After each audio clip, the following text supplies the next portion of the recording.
भगवान श्रीकृष्णांचे राजकीय निर्णय पाहण्यासाठी अनेक साधू, संत, वैरागी, ब्रह्मावस्थेतले लोक, क्षत्रिय, वैश्य, शूद्र हे सगळ्या वर्ण व्यवस्थेतील जाणती लोक एकत्र येत असत. ही कथा महाभारतातली आहे. त्या कालखंडामध्ये भगवान श्रीकृष्ण हे पांडवांचे शांतीदूत म्हणून कौरवांकडे जातात, आपल्या सर्वांनाच माहिती आहे. पण तिथे भगवान श्रीकृष्णांनी अत्यंत प्रतिभाशील आणि प्रतिभावंत असं व्याख्यान केलेलं आहे. आणि भगवान श्रीकृष्णांनी धर्म सांगितलेला आहे, राष्ट्रकारण सांगितलेलं आहे, राजकारण सांगितलेलं आहे.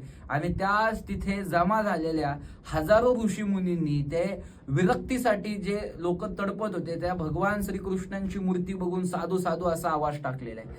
त्या कालखंडामध्ये छत्रपती श्री शिवाजी महाराजांच्याही जीवनामध्ये असंच काही घडलं होतं का? मी एक पत्राची आठवण करून देतो फक्त तुम्हा सर्वांना. उदंड राजकारण झाले त्यानेची चित्त विभागले, कारण नसता लिहिले क्षमा केली पाहिजे.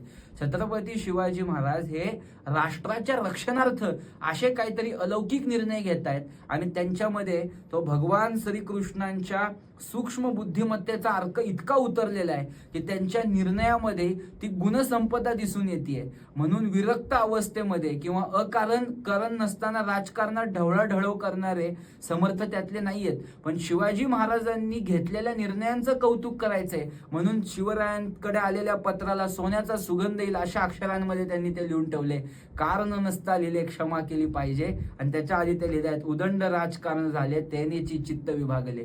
म्हणजे राजाच्या आश्रयी अशी अलौकिक गुणसंपदा पाहिजे की विरक्ती आणि वैराग्य संपन्नेतील माणसाला सुद्धा त्या राजाचं आकर्षण वाटलं पाहिजे. आणि भारतवर्षामध्ये असे दोनच व्यक्तिमत्व होऊन गेले. पहिले म्हणजे भगवान श्रीकृष्ण आणि दुसरे म्हणजे छत्रपती श्री शिवाजी महाराज.